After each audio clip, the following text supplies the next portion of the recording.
Hello दोस्तों, आप सबका स्वागत है कृष्णा एजुकेशन चैनल में। मैं हरीश प्रसाद आप सबका स्वागत करता हूं।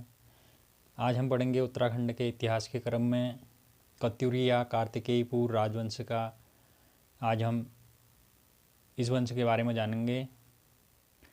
पिछली वीडियो में हमने देखा था उत्तराखंड में 7वीं शताब्दी में हर्षवर्धन का शासन था।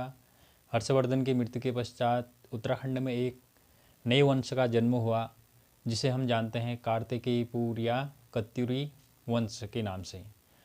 तो आज हम अध्ययन करेंगे कत्यूरी वंश का, जानेंगे इसके बारे में महत्वपूर्ण फैक्ट क्या क्या हैं जो आने वाले एग्जाम्स में बन सकते हैं। तो चलिए शुरू करते हैं। तो कार्तिकेयपुर या कत्यूरी वंश का जो स्थापना हुई उत्तराखंड में वो 700 ईस्वी में हुई। इसकी राजधानी कार्तिकेयपुर थी पहले, जो कार्तिकेयपुर जोशीमठ चमोली के पास है। उसके बाद इनकी राजधानी कत्यूरी घाटी बैजनाथ में स्थापित हुई। शुरू में इनकी राजधानी 300 वर्षों तक कार्तिकेयपुर में थी। उसके बाद इनकी राजधानी 300 वर्षों के पश्चात कत्यूरी घाटी बैजनाथ में स्थानांतरित हुई। जो कत्यूरी घाटी है ये है अल्मोड़ा के पास, अल्मोड़ा बागेश्वर के पास है। तो इस वंश को कार्तिकेयपुर और कत्यूरी वंश किस वंश के नाम से जाने, इसमें कंफ्यूज रहता है। तो इतिहासकारों ने लिखा है कि जो कार्तिकेयपुर स्थान पर इनकी राजधानी थी तो इसलिए इस वंश को कार्तिकेयपुर कहा गया। और फिर बाद में जब इनकी राजधानी कत्यूरी घाटी में स्थानांतरित हुई, इनका शासन जब कत्यूरी घाटी में हुआ तो इस वंश को कत्यूरी वंश के नाम से जाना जाने लगा। तो इस वंश की जो स्थापना है वो की बसंत देव ने। कत्यूरी वंश में इस वंश के तीन वंशों ने यहाँ पर शासन किया। जो इसके स्रोत हमें मिलते हैं, बारे में जो जानकारी मिलती है हमें, वो बागेश्वर, कंडारा, पांडुकेश्वर और बैजनाथ, इन अभिलेखों से हमें इस वंश के बारे में जानकारी मिलती है। तो कत्यूरी वंश की स्थापना बसंत देव ने की। इस वंश का प्रथम शासक है बसंत देव, जो काफ़ी प्रतापी शासक था। इसने परम भट्टारक महाराजाधिराज परमेश्वर की उपाधि धारण की। और बसंत देव ने बागेश्वर में मंदिर के लिए एक स्वर्णेश्वर नामक गांव दान में दिया था। मंदिर के लिए स्वर्णेश्वर नामक इसने एक गांव दान में दिया था। इसके बाद इस वंश में फिर खरपड़ देव का नाम आता है। खरपड़ देव के बाद कल्याण राज का नाम आता है। कल्याण राज के बाद त्रिभुवन राज का नाम आता है। इस वंश में ये 3 शासकों नाम उल्लिखित है जो ये अभिलेख है इनमें। इसके बाद निम्बर वंश की स्थापना होती है। इसे निम्बर के ही द्वारा इस वंश की स्थापना होती है, जो शैव मतावली है। और निम्बर ने जागेश्वर में विमान मंदिरों का निर्माण किया। इसने जागेश्वर में विमान मंदिरों का निर्माण किया निम्बर के बाद ईष्टगण देव का नाम आता है। इसने जागेश्वर में नवदुर्गा, लकुलिश और नटराज नामक मंदिरों का निर्माण कराया है। ईष्टगण देव बहुत विद्वान था। उसके बाद ललितसुर देव का नाम आता है, जो एक महान और प्रतापी शासक है इस वंश का। इसके लिए बराह अवतार की उपाधि इसको दी गई है। ललित सुरदेव के लिए कहा जाता था कि ये धरती का उद्धार करेगा, इसलिए इसे 12 अवतार कहा गया है। जो इस वंश के जो ये शासक हैं, बसंत देव का वर्णन हमें बागेश्वर अभिलेखों से मिलता है। और जो ललित सुरदेव है इसका वर्णन हमें पांडुकेश्वर अभिलेख से मिलता है। जो ललित सुरदेव है इसका हमें उल्लेख मिलता है पांडुकेश्वर अभिलेख से। और जो वसंत देव है इसका उल्लेख मिलता है हमें बागेश्वर अभिलेख से। इससे हमें पता चलता है कि कत्यूरी वंश का संस्थापक जो था वो वसंत देव था। इसके बाद वंश का एक शासक है भूदेव। भूदेव ने बैजनाथ जो मंदिर है उसके निर्माण में अपना महत्वपूर्ण योगदान दिया था।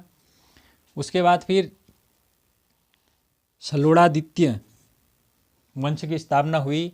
सलोड़ादित्य वंश की स्थापना की इच्छर देव ने सलोड़ादित्य वंश की स्थापना की। इच्छर देव के बाद इस वंश में देशद देव का नाम आता है, फिर पद्म देव का, फिर सुभिक्षराज देव। इन 3 शासकों का नाम आता है सलोड़ादित्य वंश में। सलोड़ादित्य वंश में जो सलोड़ादित्य वंश है इसकी स्थापना इच्छर देव ने की। इसमें 3 राजाओं का उल्लेख है, देशद देव, पद्म देव और सुभिक्षराज देव का। जब कत्यूरी शासन चल रहा था इसी बीच में आदि गुरु शंकराचार्य का यहाँ पर आगमन होता है उत्तराखंड में। आदि गुरु शंकराचार्य ने यहाँ पर ज्योतिमठ की स्थापना की, जो भारत के 4 स्थानों में 4 दिशाओं में 4 ज्योतिष मठ हैं। उनमें से एक जो उत्तराखंड में स्थापित है ज्योतिर्मठ, ये चमोली के पास है। इसकी स्थापना की शंकराचार्य ने 820 ईस्वी में केदारनाथ में अपने प्राण त्यागे। उसके बाद आगे चल के जो कत्यूरी वंश है ये 3 शाखाओं में विभक्त हो गया। पहला आसंती देव वंश, दूसरा अस्कोट के रजवार और तीसरा डोटी के मल। आगे चलकर जो कत्यूरी वंश था ये 3 शाखाओं में विभक्त हो गया था, जिसमें पहला था आसंती देव वंश, दूसरा था अस्कोट के रजवार और तीसरा है डोटी के मल।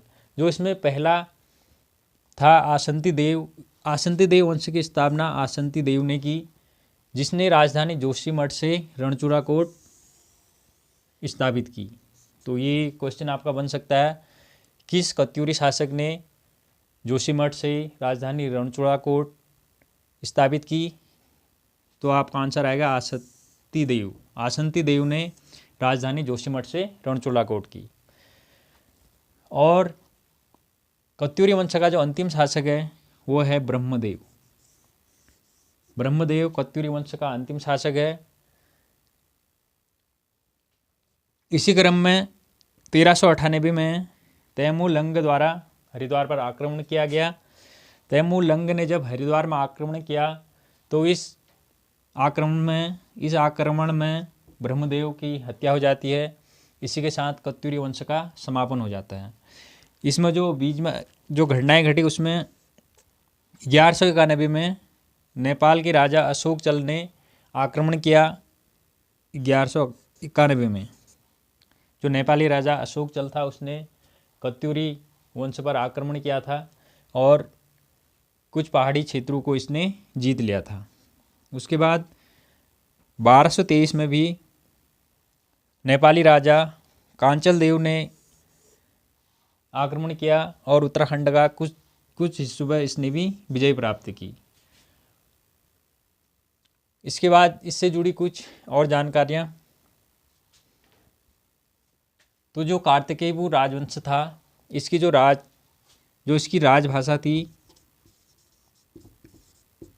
इसकी राजभाषा थी, संस्कृत।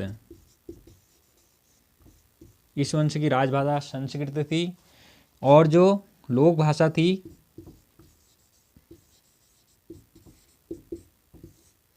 इनकी लोक भाषा थी पाली।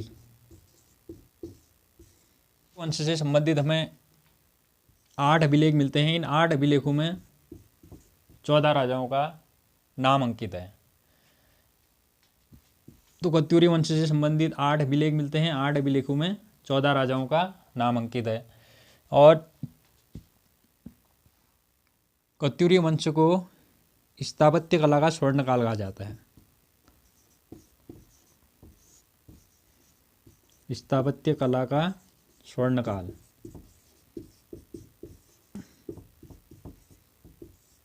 अगर आपसे पूछ लिया जाए कि स्थापत्य कला का स्वर्णकाल किस युग को कहा जाता है तो वो है कत्यूरी काल। इसको स्थापत्य कला का स्वर्ण युग कहा गया है क्योंकि इस राजवंश ने बहुत से मंदिरों का निर्माण किया।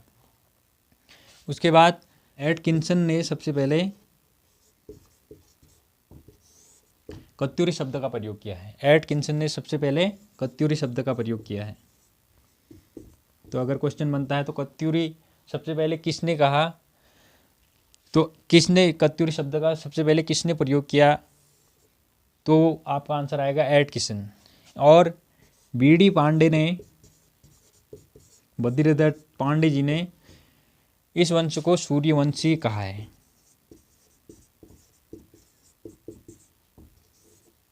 सूर्यवंशी कहा है। तो उम्मीद करता हूँ कत्यूरी वंश से जुड़ी हुई ये जानकारियाँ आपको अच्छे से समझ में आ गई होंगी। मिलते हैं अगले वीडियो में। जय हिंद।